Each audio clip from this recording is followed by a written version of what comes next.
Hi guys, welcome to Only Maths Tutorial Point. Today we are going to discuss of class 10 SSC paper 2019 year paper 1 guys. So section 1, what is the first question given? If a equal to x colon x is a factor of 24, then find n of a. Okay. So first of all, we need to find the factors of 24 guys. What are factors of 24? It will go in one table: 2, 3, 4, 6, 8, 12 and 24, right? So those are the factors: 1, 2, 3, 4, 6, 8, 12, 24. They are asking the number of factors. Number of factors are 8. Therefore n of a equal to 8 guys. Okay. Now coming to second question.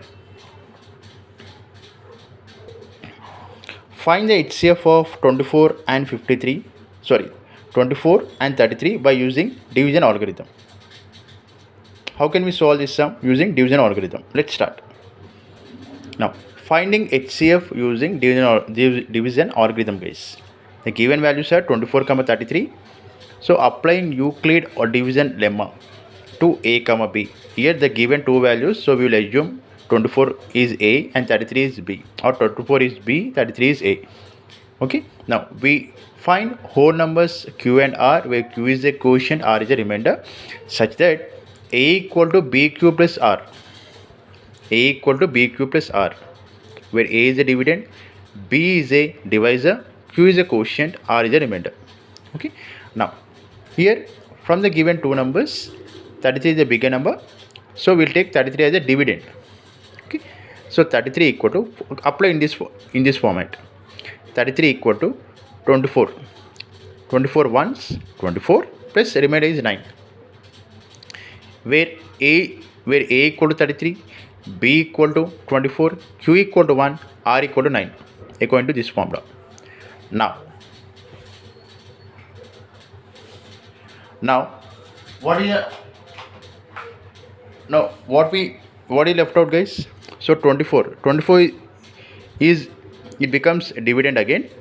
So 24 how many times? If you take 9 with a remainder, 9 2 is 18. Okay, 6 is a remainder. Where 9 is b value, 2 is quotient value, 6 is remainder value. Again this 9. Okay, this divisor becomes a dividend. Okay, now the remainder becomes a divisor. So 6 how many times? 1 time. The remainder is 3 guys.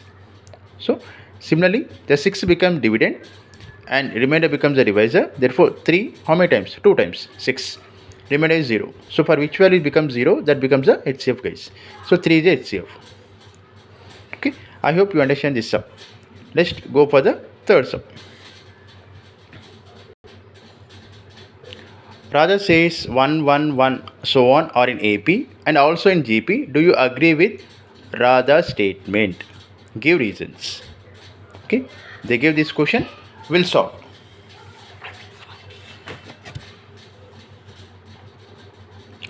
So first take down the given series guys. Given terms are 1 1 1 1 so on are in AP and also in GP. So first we need to solve in AP and also in GP. So when we can say that both are same? When their general term, when their nth term is same, then we can say that both are in both series it is equal. So first let me solve in AP series guys. Okay. So first let me solve in AP. Take down the given series 1 1 1 so on. Now a, that is the first term, is 1. Second term is also 1. Third term is also 1.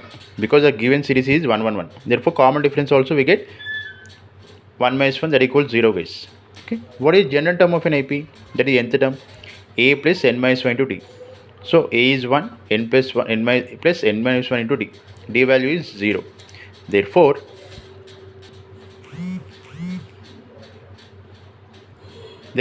Tn equal to 1 guys.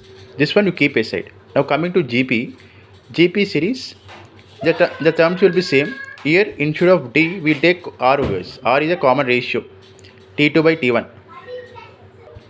R can be taken as ratio, that is T2 by T1. We get 1. So what is general term of n GP? A into r power n minus 1. So substitute the values. We get 1 into 1 power n minus 1. But we know that 1 for anything is 1 only, right? So therefore Tn equal to 1. So in AP we got nth value is 1. In GP also we got nth value is 1. Therefore I agree with the rather statement that the series is in AP and also in GP, the given series. I hope you understand this sum. Thank you for watching. Please subscribe to my channel for more videos and for more updates. In the next video, I am going to upload the few more sums of same paper. Please subscribe to my channel for more videos and for more updates. Thank you.